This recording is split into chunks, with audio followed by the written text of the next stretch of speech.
Hello student, সবাই কেমন আছো? আজকে আমরা ক্লাস 12-এর ইলেকট্রিক ফিল্ড চ্যাপ্টারের লেকচার নম্বর 6 এসে গেছি। এর আগের 5টা লেকচার তোমরা যারা দেখোনি বা কিছু দেখেছো, তারা আগে এই ভিডিও ডেসক্রিপশন বক্সে গিয়ে লিঙ্ক দেওয়া আছে, সেখান থেকে আগের ভিডিওগুলো দেখে নাও, ঠিক আছে? তো আজকে আমরা পড়ব ইলেকট্রিক ফিল্ড লাইন্স বা ইলেকট্রিক লাইন্স অফ ফোর্স, তড়িৎ বলরেখা সম্বন্ধে, ঠিক আছে? তো তড়িৎ বলরেখা বা কী বলতে কী বুঝি আমরা? দেখো, আমরা তড়িৎ ক্ষেত্র জানি। কোনো বিন্দু আধানের জন্য তড়িৎ ক্ষেত্র গঠিত হয়, অনেকগুলো বিন্দু আধানের জন্য তড়িৎ ক্ষেত্র গঠিত হতে পারে। মূলত কোনো অঞ্চলে যদি আমরা একটা চার্জকে রাখি, সে যদি আকর্ষণ বা বিকর্ষণ বল অনুভব করে, তাহলে সেই অঞ্চলে বলবো তড়িৎ ক্ষেত্র বর্তমান। এটাই তো। এখন সেরকম একটা তড়িৎ ক্ষেত্রের মধ্যে আমি একটা ধনাত্মক আধানকে রেখেছি। যেমনভাবে আমি টেস্ট চার্জ রেখে বিভিন্ন জায়গায় তড়িৎ ক্ষেত্র বা তড়িৎ ক্ষেত্র প্রাবল্যের টেস্ট করতাম, ঠিক আছে? সেরকম একটা টেস্ট চার্জ রেখেছি। টেস্ট চার্জের বৈশিষ্ট্য আশা করি তোমরা জানো, ঠিক আছে? আমি বলে দিয়েছি আগের ভিডিওতে। তো একক ধনাত্মক আধান হতে পারে বা এমন একটা ধনাত্মক আধান যার চার্জ খুব কম, ওকে?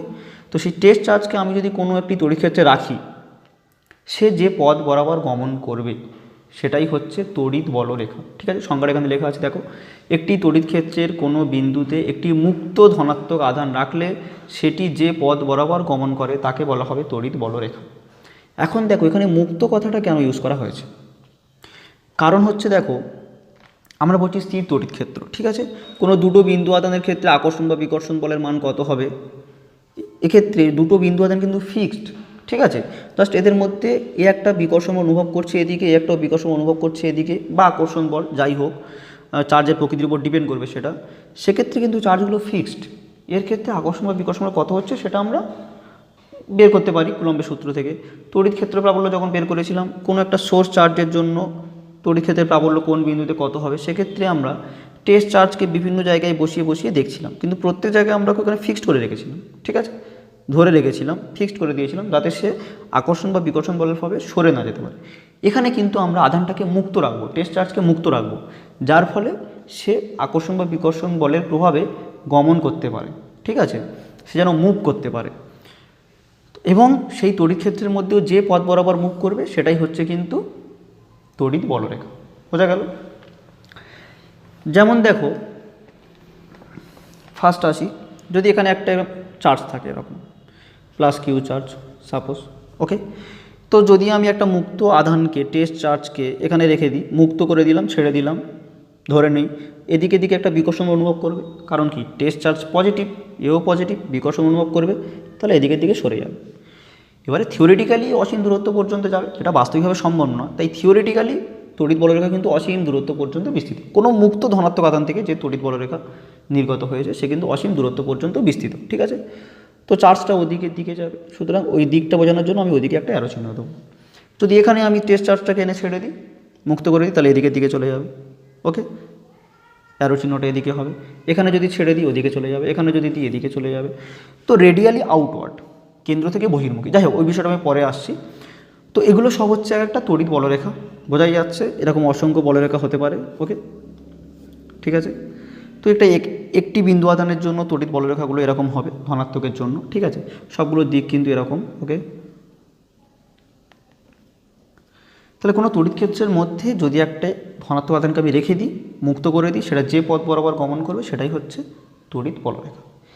এখন প্রশ্ন হচ্ছে, আমি এসব বিষয়ে আসছি আরও, ঠিক আছে, ডিটেলসে। এখন প্রশ্ন হচ্ছে যে হঠাৎ কেন তড়িৎ বলরেখার প্রয়োজন হয়ে পড়ল? আমরা তো গ্র্যাভিটেশনাল ফিল্ড পড়েছিলাম ক্লাস 11-এ, তখন কিন্তু আমাদের গ্র্যাভিটেশনাল ফিল্ড লাইন্স এরকম কিছু জানার দরকার পড়েনি, বা গ্র্যাভিটেশনাল লাইন্স অফ ফোর্স এরকম কিছু জানার দরকার পড়েনি, এরকম কিছু শিখিনি। হঠাৎ করে ইলেকট্রোস্ট্যাটিক্স বা স্থির তড়িৎ পড়তে গিয়ে আমাদের কেন এগুলো জানার দরকার পড়ছে, ঠিক আছে?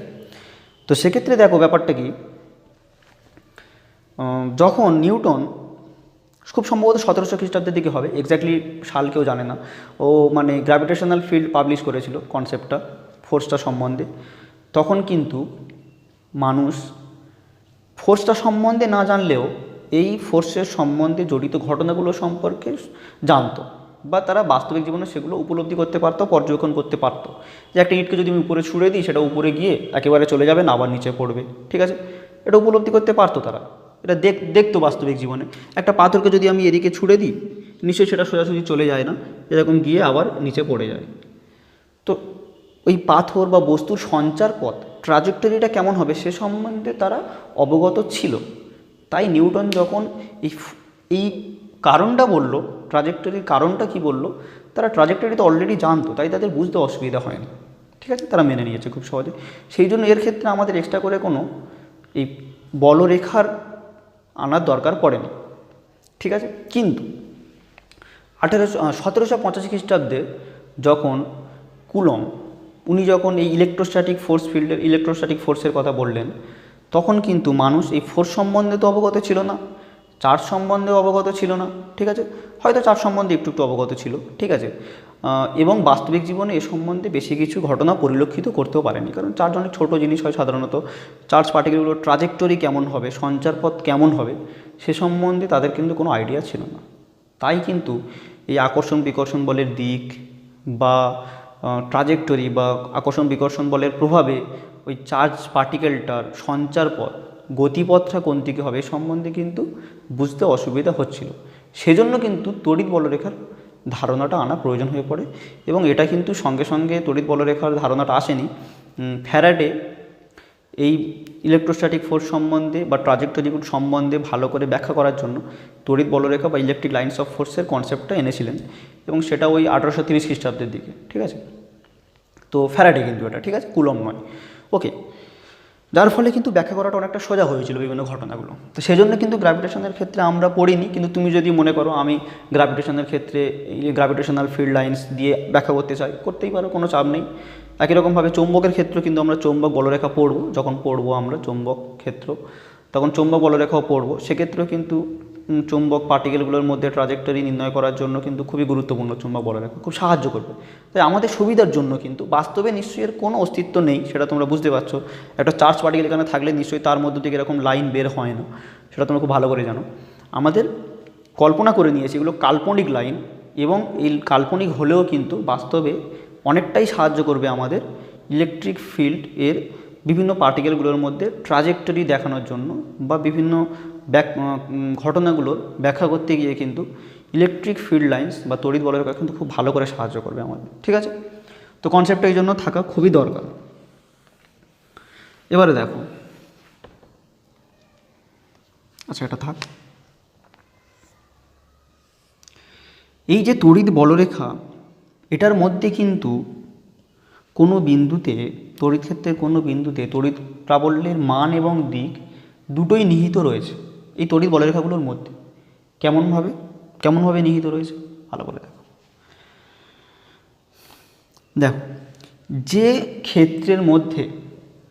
ক্ষেত্রের মধ্যে তড়িৎ বলরেখাগুলো ঘন সন্নিবিষ্ট হয়ে থাকবে সেখানে কিন্তু মান বেশি। আচ্ছা, মানটা না হয় আমরা পরে আসি, আগে দিকটা সম্বন্ধে একটু আলোচনা করে নিই। ঠিক আছে, যে তড়িৎ বলরেখার মাধ্যমে তড়িৎ ক্ষেত্রের কোনো বিন্দুতে দিক কোন দিকে কেমনভাবে হবে, তো সেটার ক্ষেত্রে মনে রাখতে হবে আমাদের। দেখো, এটার ক্ষেত্রে তো খুবই সহজেই বোঝা যাচ্ছে। ঠিক আছে, যে এই বিন্দুতে তড়িৎ ক্ষেত্র প্রাবল্যের দিক হচ্ছে এদিক, তাই তো। এখানেও খুব ভালো, এখানে এদিক, এই পয়েন্টে তড়িৎ ক্ষেত্র প্রাবল্যের দিক হচ্ছে এদিকটা। ঠিক আছে, এটা তো খুব সহজেই বোঝা যাচ্ছে। একটা ধনাত্মক আধানের দ্বারা তড়িৎ প্রাবল্য নির্গত হয়েছে। যদি আমি এই জায়গাটা আমার দরকার পড়ে যে এই ক্ষেত্রে তড়িৎ প্রাবল্যের দিক কত, তাহলে এখানে একটা তড়িৎ বলরেখা আমি টানি, সোজা হবে। ঠিক আছে, তাহলে তার ক্ষেত্রেও দিকটা হবে এদিকে। এক্ষেত্রে তো খুব সহজেই বোঝা যাচ্ছে যে কোনো পয়েন্টে, কোনো বিন্দুতে তড়িৎ ক্ষেত্র প্রাবল্যের দিক কোন দিক হবে। এখন এটা দেখো, যদি দুটো বিপরীত ধনাত্মক আধান থাকে, একটা প্লাস একটা মাইনাস, ঠিক আছে, এক্ষেত্রে কিন্তু তড়িৎ বলরেখাগুলো কেমন হয়, এরকম। যদি এখানে ছেড়ে দাও টেস্ট চার্জটা, এখানে সে এই পথে গমন করে ওই পয়েন্টে চলে যাবে। ঠিক আছে, এই পথে। যদি এখানে এনে ছেড়ে দাও সোজাসুজি চলে যাবে, এখানে এনে ছেড়ে দিলে এখানে এদিকে যাবে, এখানে এনে ছেড়ে দিলে এদিকে যাবে, অনেকগুলো টানা যায়, এদিকে যাবে, এদিকে যাবে, যদি এখানে ছেড়ে দাও এদিকে যাবে। ঠিক আছে, আবার কিছু পয়েন্ট মানে কিছু বিন্দু আধান যদি এদিকে থাকে সে এদিকে চলে আসবে এরকম। ঠিক আছে, আর এখানে ছেড়ে দিলে ওদিকে চলে যাবে। এখানে কেউ থাকলে সে এরকমভাবে এদিকে চলে আসবে, এখান থেকে এদিকে চলে আসতে পারে। ঠিক আছে, এখান থেকে এদিকে বের হয়ে যাবে। অ্যাকচুয়ালি কিন্তু ভালো করে পড়লে বুঝতে পারবে যতগুলো এখান থেকে বের হবে সবাই কিন্তু এখানে এসে মিলিত হবে। ঠিক আছে, ওই বিষয়ে আমি যাচ্ছি না। তো ইলেকট্রিক ফিল্ড লাইন্স এরকম হয়, ঠিক আছে, একটা পজিটিভ একটা নেগেটিভ যদি একটা নির্দিষ্ট দূরত্বে থাকে সেক্ষেত্রে কিন্তু ইলেকট্রিক ফিল্ড লাইন্সগুলো এরকম হয়। তো এখন প্রত্যেকটা পয়েন্টে বা যে কোনো পয়েন্টে যে কোনো বিন্দুতে দিকটা কোন দিকে হবে, ওকে, সেক্ষেত্রে দেখো তুমি অনেকগুলো তো ইলেকট্রিক ফিল্ড লাইন্স টানতে পারো, ঠিক আছে, যে বিন্দুতে জানার দরকার পড়বে সেই বিন্দু দিয়ে যায় এরকম একটা ইলেকট্রিক লাইন তুমি টানবে। তো এই বিন্দুতে তড়িৎ প্রাবল্যের দিক কোনটা হবে সেটা হচ্ছে ওই বিন্দুতে তোমাকে স্পর্শক টানতে হবে, ট্যানজেন্ট টানতে হবে, ঠিক আছে, স্পর্শক। সেই স্পর্শকের দিকটা হচ্ছে তড়িৎ ক্ষেত্র প্রাবল্যের দিক। এখানে তো সবাই এক একটা স্পর্শক মতো, এখানে স্পর্শক টানলে এই লাইনটাই হবে, সেই জন্য এই ক্ষেত্রে সোজা ব্যবহার হয়ে গিয়েছিল, কোনো অসুবিধা নেই, কারণ স্ট্রেট লাইন, স্পর্শক ও স্ট্রেট লাইন। কিন্তু এখানে তড়িৎ ইলেকট্রিক লাইন্স অফ ফোর্স তড়িৎ বলে রেখা হচ্ছে বক্ররেখা, কার্ভ, সেজন্যই কিন্তু এর ক্ষেত্রে প্রত্যেকটা বিন্দুতে স্পর্শক হবে। এখানে স্পর্শক এদিকে, এই পয়েন্টে স্পর্শক এদিকে, এই পয়েন্টে স্পর্শক এদিকে, ঠিক আছে। তো এই পয়েন্টটি কিন্তু তড়িৎ ক্ষেত্র প্রাবল্যের দিক এটা, এই পয়েন্টে তড়িৎ ক্ষেত্র প্রাবল্যের দিক এটা, এখানে তড়িৎ ক্ষেত্র প্রাবল্যের দিক এদিকে, ওটা স্ট্রেট লাইন কার্ভ না, সেজন্য একই। এখানে তড়িৎ ক্ষেত্র প্রাবল্যের দিক ওদিকে, স্পর্শক টানতে হবে। স্পর্শক মানে নিশ্চয়ই কি জানো, ঠিক আছে। তো তাও আমি বলে দিই স্পর্শক মানে কি না, কোনো বক্ররেখার ক্ষেত্রে যে পয়েন্টে তুমি স্পর্শকটা টানবে কোনো বক্ররেখা কোনো না কোনো বৃত্তের অংশ অবশ্য করে, ঠিক আছে। তাহলে সেই এই যদি এইটুকু একটা বক্ররেখা ভাবো তাহলে এটা কোনো না কোনো বৃত্তের একটা অংশ, তাহলে সেখানে তুমি যদি কেন্দ্র থেকে যুক্ত করে দাও সেটা ব্যাসার্ধ হয়ে যাবে, তার সঙ্গে লম্ব করে টানলে স্পর্শক হয়। ওকে, আশা করি জানো। ছাড়ো, এবারে তুমি ভাবছো যে কীভাবে ও যাচ্ছে এদিক বরাবর, যদি এখানে ইলেকট্রিক ফিল্ড তড়িৎ ক্ষেত্র প্রাবল্যের মান এদিকে হয় তাহলে বস্তুটা তো মানে চার্জটা তো এদিকে চলে আসবে, ও আবার ওদিকে কী করে যাচ্ছে, এরকম প্রশ্ন তোমার মনে আসতে পারে, ঠিক আছে। এই পয়েন্টে যদি তড়িৎ ক্ষেত্র প্রাবল্যের মান এদিকে হয় তাহলে ও তড়িৎ ক্ষেত্র মানে পার্টিকেলটা চার্জটা এই পথ বরাবর না গিয়ে ও তো এখান থেকে এদিকে চলে আসবে। কেন যাচ্ছে না এদিক বরাবর, কেন যাচ্ছে? দেখো সিমিলার একটা ব্যাপার আমি তোমাকে বলি, তারপর এটাকে আসছি আমি। দেখো মনে করো তুমি আঙুলের সাথে একটা সুতোর এক প্রান্তে একটা এরকম কোনো পাথর বেঁধে রেখেছো, রেখে ঘোরাচ্ছ, তাই না? ধরো এরকমভাবে ঘুরছে, এখানে এই পাথর এটা সুতো, ঠিক আছে। তো দেখো এ ঘুরছে কিন্তু এই পথে, কিন্তু প্রত্যেকটা পয়েন্টে প্রত্যেকটা বিন্দুতে দেখো বেগ কোন দিকে বলো তো, স্পর্শক বরাবর। এই পয়েন্টও বেগ স্পর্শক বরাবর, এই পয়েন্টও বেগ স্পর্শক বরাবর, তাই নয় কি? তাহলে দেখো ঘুরছে কিন্তু ওর গতিপথ এটা, কিন্তু প্রত্যেকটা পয়েন্টে বেগ স্পর্শ বরাবর, একই রকম ব্যাপার এটা একদম, ঠিক আছে, এরকম ব্যাপার। তো ওই প্রশ্নের অ্যান্সারে আমি বলছি, দেখো ভালো করে দেখো, যখন পার্টিকেলটা এখানে রয়েছে তখন ওর উপরে বল ক্রিয়া হচ্ছে, তড়িৎ ক্ষেত্র প্রাবল্য এদিকে, তাই তো। তাহলে ও সেই পথ বরাবর যখন একটু গিয়েছে, ইনফিনিটিসিমাল একদম অল্প পথ গিয়েছে, তখন অন্য একটা বিন্দুতে এসে পড়েছে, সেই বিন্দুতে কিন্তু তড়িৎ ক্ষেত্র প্রাবল্য আর ওদিকে নেই। ধরো এই বিন্দুটা, ও এই পথ বরাবর যখন এতটা এসেছে, এই পথে যখন এই পয়েন্টে যখন চলে এসেছে, সেই পয়েন্ট বরাবর কিন্তু আবার তড়িৎ ক্ষেত্র প্রাবল্যের মান ওদিকে হয়ে গিয়েছে, তাহলে আবার তোর ওদিকে যেতে পারবে না। আবার ও এই পথ বরাবর একটু গিয়েছে, গেতে আবার একটা অন্য বিন্দুতে এসে গিয়েছে, যেখানে কিন্তু আবার একই দিকে তড়িৎ ক্ষেত্র প্রাবল্যের দিক নেই, চেঞ্জ হয়ে গিয়েছে এদিকে। তাহলে আবার ওই পথ বরাবর একটু গেল, একটু পরে অন্য একটা বিন্দুতে এসেছে, সেই বিন্দুতে কিন্তু আবার তড়িৎ ক্ষেত্র প্রাবল্যের দিক ওদিকে নেই, অন্য দিক হয়ে গিয়েছে, ধরো এদিকে।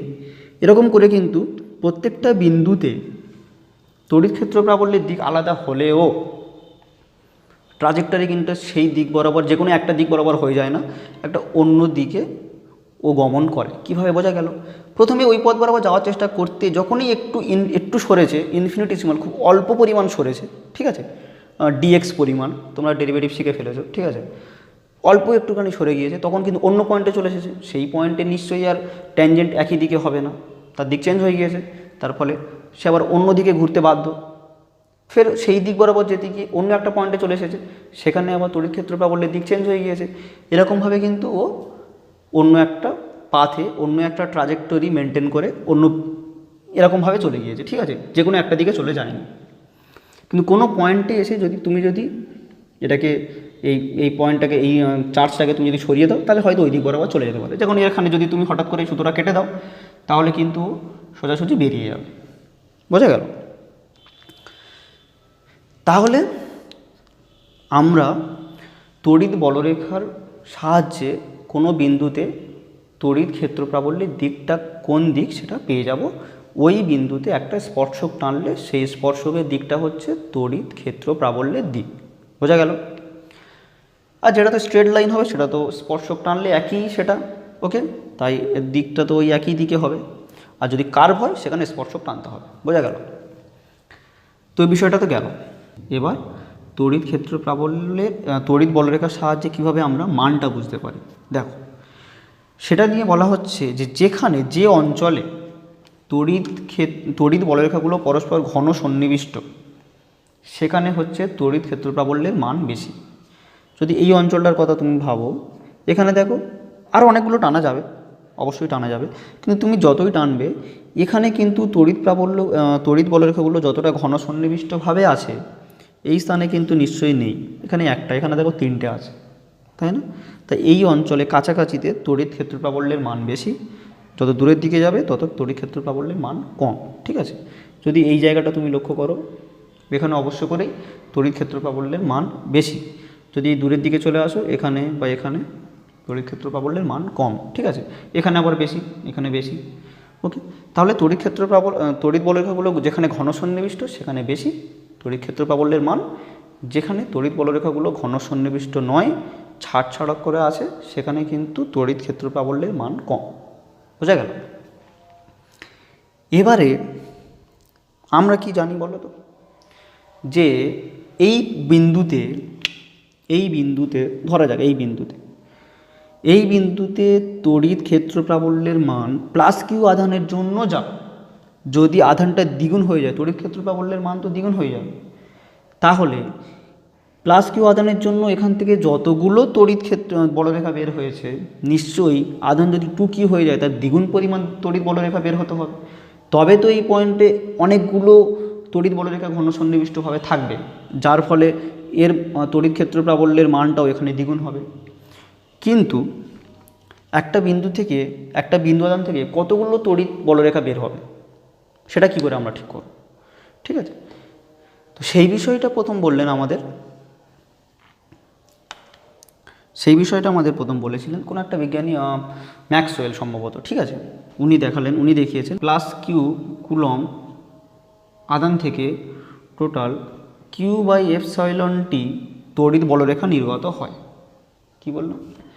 প্লাস কিউ আধান থেকে, এখানে যদি প্লাস কিউ হয় এখান থেকে টোটাল Q/ε তড়িৎ বলরেখা বের হবে, শুধুমাত্র এদিকে না, 3 ডাইমেনশনে। ঠিক আছে, চারিদিকে বের হবে। ওকে, তড়িৎ বলরেখা, আমি এখানে বোর্ডটা 2 ডাইমেনশন, ওই জন্য 2 ডাইমেনশনে দেখাচ্ছি, অ্যাকচুয়ালি কিন্তু তড়িৎ বলরেখাগুলো চারিদিকে বের হবে।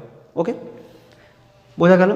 এসআই পদ্ধতির জন্য কুলম, যদি এটা হয় সিজিএস পদ্ধতিতে সেখানে কিন্তু 4πQ/K এতটি তড়িৎ বলরেখা বের হবে।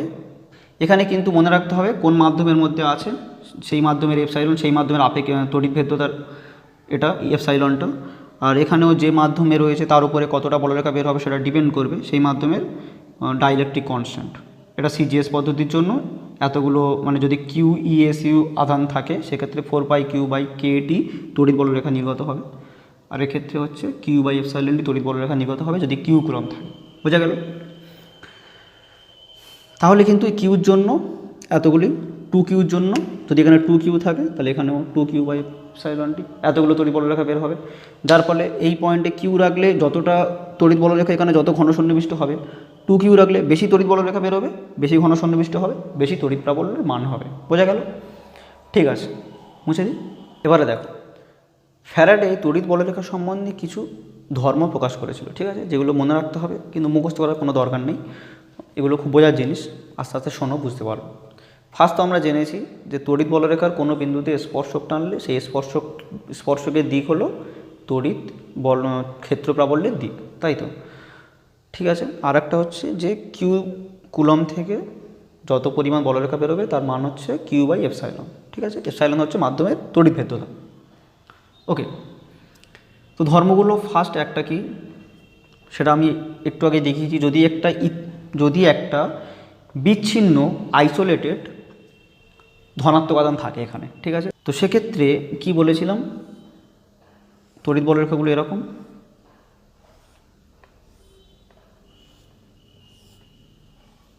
এরা হচ্ছে সব রেডিয়ালি আউটওয়ার্ড, যদি এটা প্লাস হয়, তাই তো, রেডিয়ালি আউটওয়ার্ড, সব বাইরের দিকে তড়িৎ বলরেখাগুলো, কেন্দ্র থেকে বহির্মুখী। নিশ্চয়ই বুঝতে পারছো, সবগুলো যদি এক জায়গায় যোগ করা হয় কেন্দ্রের মধ্যে মিলিত হয়ে যাবে এগুলো, ঠিক আছে, এরকম। ওকে, আর যদি, তো ফার্স্ট পয়েন্ট হচ্ছে কি, তড়িৎ বলরেখাগুলো কোনো বিচ্ছিন্ন ধনাত্মক আধান থেকে কেন্দ্র থেকে বহির্মুখী। আর তড়িৎ বলরেখাগুলো কোনো বিচ্ছিন্ন ঋণাত্মক আধান যদি থাকে, সেক্ষেত্রে কি হবে, এখানে যদি তুমি টেস্ট চার্জকে রেখে দাও সে এরকম চলে আসবে, এখানে যদি টেস্ট চার্জ থাকে এরকম চলে আসবে, এখানে রেখে দিলে এটুকু চলে আসবে, একটু দূর থেকে দেখাই, ঠিক আছে, অসীম দূরত্বে রাখলেও সে এরকম চলে আসবে, থিওরিটিক্যালি অবশ্য এরকম হবে। তাহলে বিচ্ছিন্ন ঋণাত্মক আধানের ক্ষেত্রে তড়িৎ বলরেখাগুলো কেন্দ্রমুখী, ঠিক আছে, কেন্দ্রের অন্তর্মুখী, কেন্দ্রের দিকে, রেডিয়ালি ইনওয়ার্ড। ওকে, এটা হচ্ছে ফার্স্ট পয়েন্ট। এবারে যদি এটা একটা পরিবাহী হয়, একটু এরকম আকার থাকে তার একটুখানি, ঠিক আছে, একদম বিন্দু আধান যদি না হয়, এক্ষেত্রে কিন্তু এর ভেতরে, পরিবাহীর ভেতরে কিন্তু বলরেখার অস্তিত্ব থাকবে না, পরিরেখার বাইরে বলরেখার অস্তিত্ব থাকবে, ঠিক আছে। তো বলরেখার অস্তিত্ব কোথায় থাকবে, যেখানে তড়িৎ ক্ষেত্রের অস্তিত্ব থাকবে সেখানে বলরেখার অস্তিত্ব থাকবে। তাহলে নিশ্চয়ই এর মধ্যে তড়িৎ ক্ষেত্রের অস্তিত্ব নেই। কোনো চার্জ পার্টিকেল যদি পরিবাহী হয়, যদি ফাঁপা হয়, বা যদি নিরেট হয়, যাই হোক সে পরে আসছি আমি, যদি তার মধ্যে তড়িৎ ক্ষেত্রের অস্তিত্ব না থাকে, তড়িৎ ক্ষেত্র প্রাবল্য যদি 0 হয়, তাহলে সেখানে তড়িৎ বলরেখাও থাকবে না, সিম্পল ব্যাপার। কারণ তড়িৎ ক্ষেত্রের মধ্যে তো চার্জ পার্টিকেলটা রাখলে সে একটা গমন করবে, তো যদি ওখানে তড়িৎ ক্ষেত্রই না থাকে তাহলে চার্জ পার্টিকেল আকর্ষণ বা বিকর্ষণ অনুভব করবে না, তার ফলে ওখানে তার গমন করার প্রশ্নও আসছে না, তাহলে তড়িৎ বলরেখার প্রশ্নও আসছে না। তাহলে তড়িৎ বলরেখা কোথায় অস্তিত্ব থাকবে, যেখানে তড়িৎ ক্ষেত্রের অস্তিত্ব থাকবে।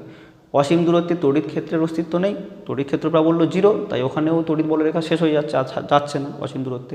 আর একটা হচ্ছে তড়িৎ পরিবাহীর মধ্যে তড়িৎ বলরেখার অস্তিত্ব নেই, কারণ ওখানে তড়িৎ ক্ষেত্র প্রাবল্য 0 হয়, ঠিক আছে। এটা হচ্ছে ফার্স্ট পয়েন্ট, বোঝা গেল, প্লাস থেকে বহির্মুখী, মাইনাসের দিকে অন্তর্মুখী, ঠিক আছে, মুছে দিই। সেকেন্ড ধর্ম হচ্ছে তড়িৎ বলরেখার, যে দুটি তড়িৎ বলরেখা কখনো পরস্পরকে ছেদ করবে না, কাট করবে না পরস্পরকে। কেন? কারণ দেখো আমি কি বলেছি, তড়িৎ বলরেখার কোনো বিন্দুতে স্পর্শক টানলে সে স্পর্শক বরাবর হচ্ছে তড়িৎ প্রাবল্যের দিক, সেই দিকে ও গমন করতে চাইবে, তাই তো।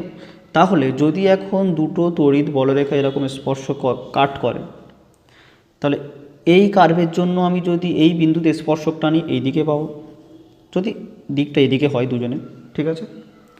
আর এই বিন্দুতে যদি আমি এই কার্ভের জন্য স্পর্শক টানি তাহলে সেটা আমি এদিকে পাবো। তাহলে এই পয়েন্টে ওই চার্জটা কোন দিকে যাবে, এরকম হতেই পারে না কোনো দিন, যে কোনো একটা দিকে সে গমন করবে তো, তাই তো। তাহলে কিন্তু দুটো তড়িৎ বলরেখা কখনো পরস্পরকে স্পর্শ করতে পারে না, কারণ ছেদবিন্দুতে আমরা দুটো তড়িৎ বলরেখা পরস্পরকে ছেদ করতে পারে না, কারণ ছেদবিন্দুতে দুটি বলরেখার জন্য দুটো স্পর্শক টানা যাবে, সেক্ষেত্রে তড়িৎ ক্ষেত্র প্রাবল্যের দুটো দিক থাকবে, আর সেটা সম্ভব নয়। তড়িৎ ক্ষেত্র প্রাবল্যের দুটো দিক, একটা বিন্দুতে তড়িৎ ক্ষেত্র প্রাবল্যের দুটো দিক সম্ভব নয়, তাই দুটো তড়িৎ বলরেখা কখনো পরস্পরকে ছেদ করতে পারে না, ঠিক আছে, বোঝা গেল। এটা হচ্ছে সেকেন্ড ধর্ম, যে দুটো তড়িৎ বলরেখা পরস্পরকে কখনো ছেদ করতে পারে না। ওকে, দেখো 3 নম্বর পয়েন্ট হলো যে তড়িৎ বলরেখাগুলো কোনো পরিবাহী পৃষ্ঠতলের সঙ্গে লম্বভাবে ছেদ করে। মানে যদি একটা কোনো পরিবাহী হয় চার্জ পার্টিকেল এরকম, ঠিক আছে, প্লাস কিউ ধরে নাও, তো সেখানে টেস্ট চার্জগুলো কিন্তু এদিকে তুমি যদি ছেড়ে দাও সেরকম সোজা বেরিয়ে যায়, ঠিক আছে, একটা মাত্র শুধু পরিবাহী আছে এখানে, তো সেক্ষেত্রে কিন্তু যদি পেছনের দিকে বাড়াও লম্বভাবে ছেদ করবে এই পৃষ্ঠতলের সঙ্গে লম্বভাবে ছেদ করবে। এখানে স্পর্শক টানলে এটা 90 ডিগ্রি হবে। এটা যদি মাইনাস হয়, এখানে একটা টেস্ট চার্জ ছেড়ে দাও, সে প্লাস, সে সোজাভাবে এখানে এসে মিশবে, এখানে যদি তুমি স্পর্শক টানো এটা 90 ডিগ্রি হবে। এটা হচ্ছে একটা তড়িৎ বলরেখা ধর্ম, ঠিক আছে, যে পরিবাহীর পৃষ্ঠতলের সঙ্গে তড়িৎ বলরেখা লম্বভাবে ছেদ করে, ঠিক আছে। 3 নম্বর হয়ে গেল। 4 নম্বর হচ্ছে যে তড়িৎ বলরেখাগুলো কেমন আচরণ করে দেখো, ধরো একটা তুমি রাবারের সুতো নিয়েছো যেটা স্থিতিস্থাপক, টান করেছো, ঠিক আছে, রাবারের সুতো স্থিতিস্থাপক টান করেছো। এখন যদি তোমার হাতে কেমন বল অনুভূত হবে, যেন মনে হচ্ছে এটা টানতে চাইছে, তাই না? যেন সুতোটা তোমার এই আঙুল দুটোকে তুমি যে ধরে রেখেছো সেটাকে টানতে চাইছে, তাই তো? এরকম আচরণ করে একটা তড়িৎ বলরেখা, টান টান করা রাবারের সুতোর মতো, ঠিক আছে? তো যার ফলে কী হবে, তুমি যদি ছেড়ে দাও সুতো দূরে চলে আসবে। এরকম দুটো চার্জ যদি দুটো পজিটিভ, একটা নেগেটিভ একটা পজিটিভ চার্জ হয়, সেক্ষেত্রে কিন্তু তারা এরকমভাবে পরস্পরকে আকর্ষণ করে, ঠিক আছে? এটা মাথায় রেখো। আর 2 নম্বর হচ্ছে তড়িৎ বলরেখাগুলো, মানে 5 নম্বর পয়েন্ট, তড়িৎ বলরেখাগুলো পরস্পরকে পাশের দিকে বিকর্ষণ করে। মানে এখানে যদি একটা তড়িৎ বলরেখা থাকে, এখানে যদি একটা তড়িৎ বলরেখা থাকে, এরা কিন্তু পরস্পরকে বিকর্ষণ করবে, বেঁকে যাবে এরকম, বোঝা গেল? তড়িৎ বলরেখাগুলো পাশের দিকে একে অপরকে বিকর্ষণ করে, দৈর্ঘ্যের লম্ব দিকে পরস্পরকে বিকর্ষণ করে। 6 নম্বর পয়েন্ট, ঠিক আছে? এই জিনিসগুলো জানতে হবে। এবারে যেটা মেন জিনিস সেটা হচ্ছে যে তড়িৎ ক্ষেত্র প্রাবল্য কিন্তু, তড়িৎ বলরেখাগুলো কিন্তু একই যেখান থেকে উৎপন্ন হচ্ছে সেখানে আবার ফিরে আসে না। মানে এই পরিবাহী থেকে নিশ্চয়ই বুঝতে পারছো, একক ধনাত্মক আধানের জন্য তো কিন্তু বের হয়ে যাবে, আবার কি করে ব্যাকে আসবে এই তড়িৎ বলরেখা, আবার কি করে ব্যাকে আসবে? আসতে পারে না, এখান থেকে তো সব বহির্মুখী হবে, ঠিক আছে? আবার এখানে যদি একটা মাইনাস থাকে, এখান থেকে সব অন্তর্মুখী হবে। তাহলে এ কার্ভ হতে পারে, এখান থেকে গিয়ে কার্ভ হতে পারে, এখান থেকে গিয়ে কার্ভ হতে পারে এরকম, কিন্তু দেখো একদিক থেকে অন্য দিকে, ওখান থেকে এখানে ফিরে আসছে না, এখান থেকে শুরু হয়ে আবার ওই পয়েন্টে ফিরে কিন্তু কেউ আসবে না। মানে একটা বদ্ধ রেখা কিন্তু হয় না কোনো দিন, তড়িৎ বলরেখা কিন্তু কোনো দিন বদ্ধ রেখা হয় না। একটা শুরু আছে, একটা শেষ আছে। শুরু কোথা থেকে? প্লাস থেকে শুরু, শেষ মাইনাস থেকে। তাহলে প্রত্যেকটা বলরেখার শুরু হয় প্লাস থেকে, শেষ হয় মাইনাসে গিয়ে, ঠিক আছে? এটা মাথায় রাখতে হবে। আর যদি তুমি একটা বিচ্ছিন্ন আধান রেখে দাও, তাহলে অসীমে গিয়ে শেষ হবে। আর যদি কাছাকাছি কোনো রকমের মাইনাস থাকে, তাহলে সবাই সেখানে গিয়ে শেষ হবে। যদি প্লাস হয়, এখান থেকে উৎপন্ন হবে, বের হবে তড়িৎ বলরেখাগুলো, মাইনাসে গিয়ে শেষ হবে, যেটা আমি প্রথমে এঁকেছিলাম, ঠিক আছে? বোঝা গেল? এবারে আমি করিয়ে দিয়েছি যদিও এগুলো, তাও একবার বলে দিই যে একটি মুক্ত ধনাত্মক আধানের জন্য তড়িৎ বলরেখাগুলো এরকম হয়, রেডিয়ালি সব আউটওয়ার্ড, ঠিক আছে? যদি এটা প্লাস হয় এরকম, যদি নেগেটিভ হতো তাহলে বহির্মুখী হতো, আমি করছি না, ঠিক আছে? যদি দুটো বিপরীত হয়, প্লাস আর একটা মাইনাস চার্জ, তাহলে আমি এটাও দেখিয়েছি, তড়িৎ বলরেখাগুলো এরকম হয়, ঠিক আছে? এখান থেকে শুরু, ওখানে শেষ, এটা ওদিকে, এটা এদিকে। সিম্পল ব্যাপার, তুমি নিজেই করতে পারবে। আচ্ছা, এটা ওদিকে না, এটা এদিকে। একটা টেস্ট চার্জকে তুমি বিভিন্ন জায়গায় রেখে একটা বোঝার চেষ্টা করবে সে কোন দিকে যাবে। আচ্ছা, এখানে এ তো একে বাইরের দিকে বের করে দেওয়ার চেষ্টা করবে, একে টেনে দেওয়ার চেষ্টা করবে, যার জন্য একটা কার্ভ হয়ে গিয়েছে, ঠিক আছে? এর ক্ষেত্রে এর প্রভাব নেই টোটালি, একে প্রভাব আছে, এদিকেই টানবে। আর এ যেহেতু প্লাস কাছাকাছি রয়েছে, তাই এর বিকর্ষণ বেশি হবে, তাই এদিকে চলে যাবে। এর ক্ষেত্রে এদিকে আসবে, আর এর ক্ষেত্রে তো সোজাসুজি এদিক থেকে ওদিকে যাবে, ঠিক আছে? Plus minus. এবারে যদি দুটো সব প্লাস হয়, এবারে দুটো সব যদি প্লাস হয়, এটাও প্লাস, এটাও প্লাস, বা যদি মাইনাস হয় দেখাচ্ছি, তাহলে এক্ষেত্রে তো এখানে যদি টেস্ট চার্জ তুমি রাখো, টেস্ট চার্জ প্লাস হয়, ধনাত্মক হয়, তাহলে সে তো এদিক থেকে এদিকে যাওয়ার চেষ্টা করবে, কিন্তু এও বিকর্ষণ করার চেষ্টা করবে, তাই বেঁকে যাবে। এদিকেও বেঁকে যেতে পারে, এক্ষেত্রেও একই ব্যাপার হবে, বেঁকে যেতে পারে, সব বাইরের দিকে চলে যাবে, ঠিক আছে? সেমভাবে ওদিকে এদিকে বিকর্ষণ করে দেবে, এও বিকর্ষণ করে দেবে, এও বিকর্ষণ করে দেবে, ওকে? এদিকে হবে, এদিকে হবে, ওকে? বিকর্ষণ করে দেবে। যদি মাইনাস রাখো, জাস্ট কী হবে, জাস্ট এগুলোর দিকটা চেঞ্জ হয়ে যাবে, বুঝা গেল? এটা গেল।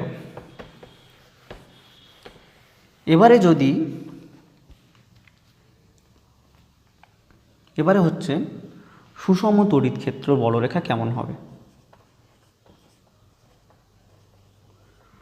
সুষম তড়িৎ ক্ষেত্রে বলরেখা কেমন হবে, ঠিক আছে? তার আগে জানতে হবে সুষম তড়িৎ ক্ষেত্রটা কি, আমি বলিনি মনে হচ্ছে, ঠিক আছে? ভুলে গিয়েছিলাম।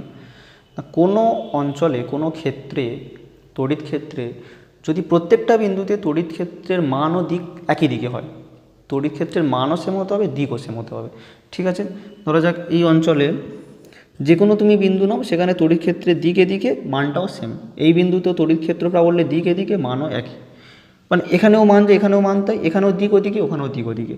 এই পয়েন্টেও তড়িৎ ক্ষেত্র প্রাবল্যের মান ও দিক সব একই প্রত্যেকটা। তাহলে এই ক্ষেত্রটাকে বলা হবে সুষম তড়িৎ ক্ষেত্র। খুব কিন্তু শক্ত সুষম তড়িৎ ক্ষেত্র তৈরি করা, একদম সুষম, ঠিক আছে।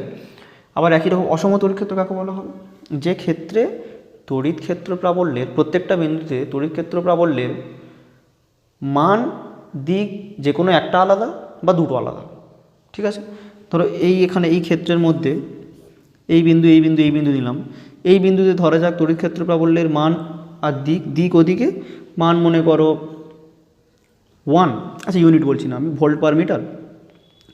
আচ্ছা ধরো এদিকে মানও আলাদা, দিকটাও চেঞ্জ, বা ধরো এখানে দিক একই কিন্তু মান আলাদা, এটা কিন্তু একটা অসম তড়িৎ ক্ষেত্র।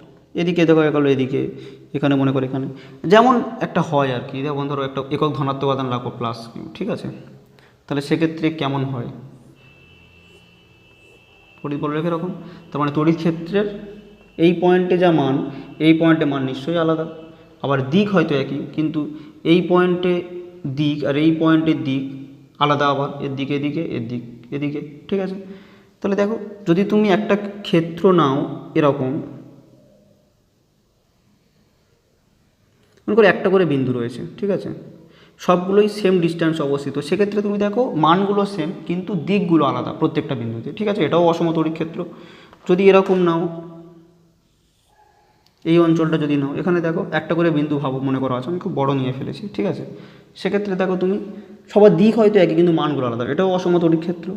আর যদি এরকম একটা জায়গা নাও, সেখানে তো দিক মান সবই আলাদা হবে, ঠিক আছে। তাহলে এটা অসম তড়িৎ ক্ষেত্র, যেখানে প্রত্যেকটা বিন্দুতে হয় মান, না হলে দিক, না হলে দুটো সবই আলাদা, ঠিক আছে, বিভিন্ন বিন্দুতে। আর যেখানে সমস্ত বিন্দুতে দিক ও মান সব সেম, সেটা হচ্ছে সুষম তড়িৎ ক্ষেত্র। তাহলে সুষম তড়িৎ ক্ষেত্র, একটা সুষম তড়িৎ ক্ষেত্রে তড়িৎ বলরেখাগুলো কেমন হবে? সুষম তড়িৎ ক্ষেত্র, মনে করো এখানে একটা প্লেট আছে এরকম, তার নিচে আরেকটা প্লেট আছে, এখানে মনে করো প্লাস চার্জ রয়েছে, ঠিক আছে, সব সমভাবে বণ্টিত। এখানেও প্লাস চার্জ রয়েছে, একই রকমভাবে সমভাবে বণ্টিত প্লাস চার্জটা প্লেটের উপরে। তো এখান থেকে এখানে মাইনাস করে দাও, মাইনাস।